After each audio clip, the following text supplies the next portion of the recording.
Babysitter Storytime Part 3. Go watch Part 1 and Part 2 if you haven't on my page. Picking up where I left off when my parents took me to the hospital and they had done the MRI. For what they saw in the MRI, the second that they opened up, they knew it was very obvious this was not just like a normal thing that happened. So Child Protective Services was immediately called. Just like understand the gravity of the situation. While all this is happening and like they're seeing what happened to me, no one is telling my parents about this. So they had no idea what's going on. It's like chilling in the waiting room and then CPS shows up and they're like, what are you talking about? On the MRI, it showed, I have it listed, I don't want to miss anything, had a straight line skull fracture across several growth plates. My skull was hit with something very blunt. That's important for later. Dislocated both my shoulder blades and my elbows, as well as dislocated hips and several broken bones. And then the one that always gets me is that both of my retinas were detached. If you don't know what that is, that's your literal eyes. My eyes were detached. Last but not least, due to the extreme blunt force head trauma, I had a subdural hematoma in my frontal lobe. For what all of that is from, as I said in my previous video, she never actually said exactly what she did, but based on the injuries, here's what the doctors say happened. Based on the injuries, the doctors say that I was sitting in something like this is an extra saucer,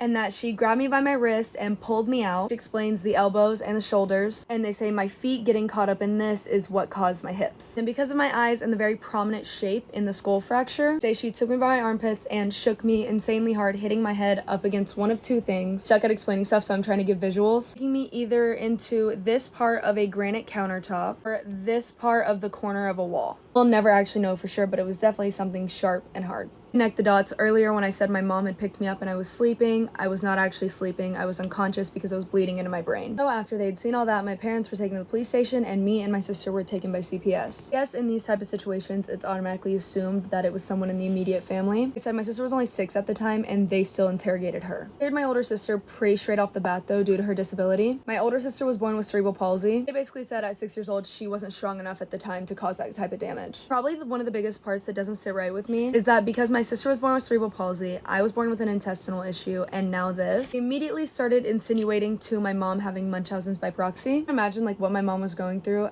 with those 3 things already happening, and just the fact that they would assume that she did it. Like, I get it, but I don't, and I don't like it. Anyways, little lighthearted ending to this part of the story. There's much more. But like I said, we were from a small town and the chief of police was actually my dad's 8th grade football coach. So he knew my whole family very well, my grandparents, mom and dad. And he is actually the one who got my mom and my dad cleared. Like, they didn't do this. I know these people. This is not in their heart. I'm gonna go into the legal part of it in the next part.